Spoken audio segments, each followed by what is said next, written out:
ነቢያት ወሐዋርያት ጻድቃን ወሰማዕት ደናግል ወመነኮሳት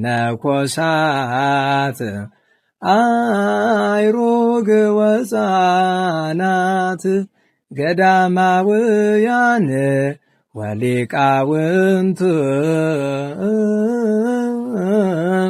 ሰአሉ ለነ ኩልክሙ ቅድመ መንበሩ ለጸባኦት። በስመ አብ ወወልድ ወመንፈስ ቅዱስ አሐዱ አምላክ አሜን። መጋቢት 21 ቀን የሚከበሩ የቅዱሳን በዓላት። ቅዱሱ ቤተሰብና ጌታ። ለስም አጠራሩ ስግደት ይሁንና የዓለም ሁሉ ጌታ አምላካችን ኢየሱስ ክርስቶስ በዚች ቀን ወደ ቢታንያ ሄዶ እነ ቅዱስ አልዓዛርና ቤተሰቦቹ እንግድነት ተቀብለውታል። በዚያም ቅድስት ማርታ በጌታ ፊት ስታገለግል ቅዱስ አልዓዛር ከጌታ ጎን ተቀምጦ ቅድስት ማርያም በ300 ዲናር የገዛችውን ሽቶ በጌታ ላይ አፈሰሰች፣ እግሩንም በጠጉሯ አበሰች። የዮሐንስ ወንጌል ምዕራፍ 12 ቁጥር 1። ለዛ የተባረከ ቤተሰብም ታላቅ በረከት ሆነ። በእርግጥም ድንቅ ነው። ጌታን በቤት ማስተናገድ ፍጹም መታደል ነው። ዳግመኛ በዚህ ቀን ይሁዳ በ300 ዲናሩ ሽቶ አማካይቶ በጌታ ላይ አንጎራጎረ። አይሁድ ደግሞ አልዓዛርን ይገድሉ ዘንድ ተማከሩ። ምክንያቱም ጌታችን በእርሱ ላይ የሰራትን ድንቅ እያዩ ከአይሁድ ወገን ብዙዎች ያምኑ ነበርና። ቤተ አልዓዛርን የባረከ ጌታ በቸርነቱ የእኛንም ይባርክልን። መጋቢት 21 ቀን የሚከበሩ ዓመታዊ ቅዱሳን በዓላት። ቅዱሱ ቤተሰብ አልዓዛር፣ ማርያና ማርታ። አባታችን ላሜህ የማቱሳላ ልጅ የጻድቁ ኖኅ አባት። ቅዱስ ቴዎድሮስ ሰማዕት፣ ቅዱስ ጢሞቴዎስ ሰማዕት። በዚሁ ቀን የሚከበሩ ወርሃዊ ቅዱሳን በዓላት። ቅድስት ድንግል እግዝእትነ ማርያም ወላዲተ አምላክ፣ አበው ጎርጎርዮሳት፣ አቡነ ምእመነ ድንግል፣ አቡነ አምደ ሥላሴ፣ አባ አሮን ሶርያዊ፣ አባ መርትያኖስ ጻድቅ፣ አቡነ በጸሎተ ሚካኤል ድንግል።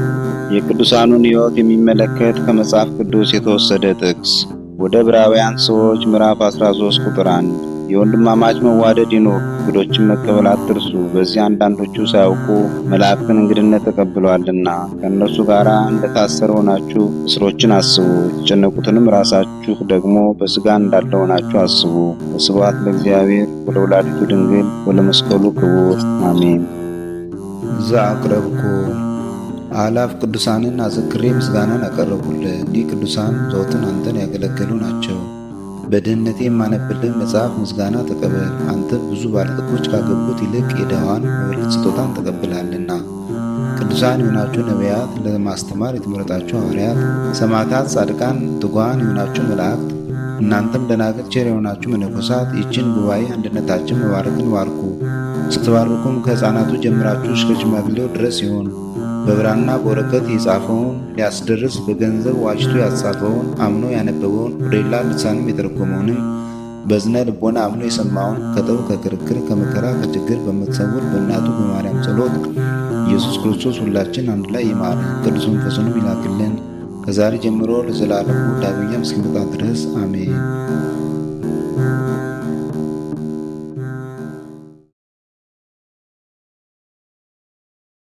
ነቢያት ወሐዋርያት ጻድቃን ወሰማዕት ደናግል ወመነኮሳት አይሩግ ወሕፃናት ገዳማውያን ወሊቃውንት ሰአሉ ለነ ኩልክሙ ቅድመ መንበሩ ለጸባኦት።